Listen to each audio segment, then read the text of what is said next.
Welcome back to episode 7 of What's Inside. Today we'll be dissecting this keyboard. This is your very typical standard keyboard for desktop or monitors. A lot of people with corporate jobs typically use this keyboard to do whatever they need to do, type up on their computers. Now let's get to disassembly. The tools we'll use are going to be our trusty wedge, as always, if we ever need to pry open anything. And we're also going to be using this screwdriver, as there are many screws on this keyboard.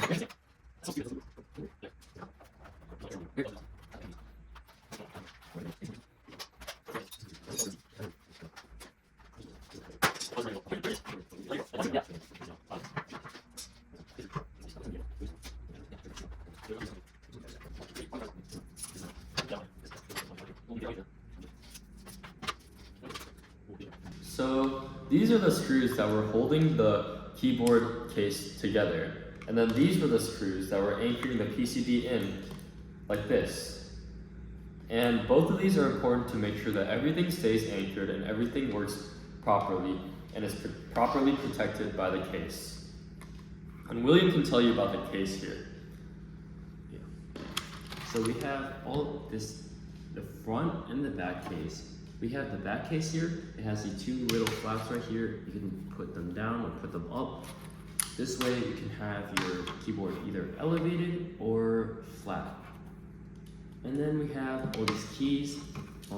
This just essentially just shows to the user which key is which, because from the PCB and the sensors, every time you click a key, it will input a character. And then, yeah, these two are just to, overall, just to help indicate to the user which key is which and which function it's gonna do to the computer, and will protect the PCB.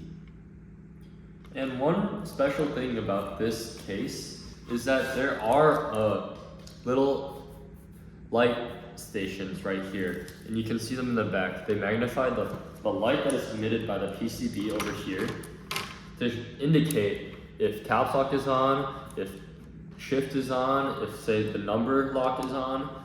Yeah, it basically indicates that using the light and magnifies through the keyboard so that the person using the keyboard can see. And then of course we have the keyboard buttons, which are an essential part of sensing, as it's a keyboard after all. And then we also have the PCB and the wire attached to it. On to the analysis. Okay, onto the analysis. So we have this keyboard right here, and every time, as you can see, every time you click a key, it will send a signal to one of these buttons. And as you can see, this silicone piece with the plastic layer right here is actually multi-layered. So every time you click one of these, you can see that there's all these wires over here, and by these circles, every time you press one of them, the electricity will flow from the silicone part to these vias. And then these vias will send information to the PCB. As you can see, it fits right like this, the PCB. So then it sends information to the IC, which then prints the characters or whatever you want it to do through the USB. And so what the IC does, if you can see here, all of the little ports that are on the keyboard right here, all the little keyboard ports, they connect to this anchor right here. And all of these connect to the IC, which does all of the analysis and all of the other stuff. And there's also just your basic capacitors, resistors to regulate the energy flow. Like the energy flowing from this USB port into here is not is gonna be way higher voltage than what is required to power this whole thing. So yeah, of course you need your capacitors, your resistors, your inductors to regulate that flow. And the IC will do all the processing, like when the keyboard, when this sensor is activated, it sends a signal up to the IC, and the IC sends it to the wire and into the computer, like William mentioned, to display the characters on the screen. And of course, there's the 3 diodes that we mentioned earlier that the user can see through the hard case mentioned before. See diode 1, diode 2, diode 3, they're all LEDs. And they don't just actually emit light, they also regulate the direction in which the electricity flows. Like with diodes, the electricity can only flow one way, which can and what this does, it also prevents short circuits and stuff like that, because if electricity is flowing the wrong way, that would be really bad. And yeah, you can see all the wiring ports here. Some are the power and some are the information ports. And yeah. And one last thing are the LEDs here. I know I mentioned the diodes earlier regulating the flow of electricity, but these ones actually emit light. As you can see, they kind of line up with the little indicators on the keyboard for the viewer to see. And what they do is they emit the visible light from the back to indicate whether the caps lock is on, whether the number lock is on, or whether the shift is on. And yeah, that's basically what these LEDs do. They're just like user-friendly information.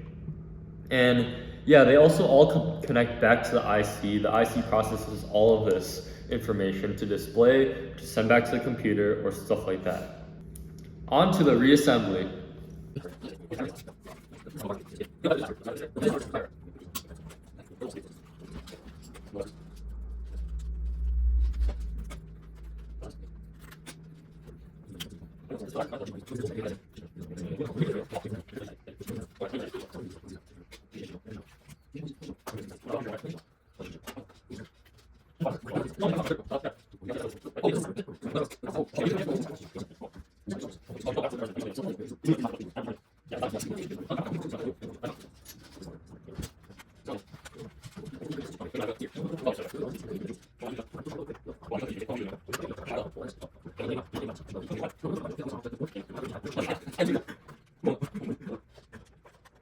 Thanks for tuning in to our video, and hopefully you learned something.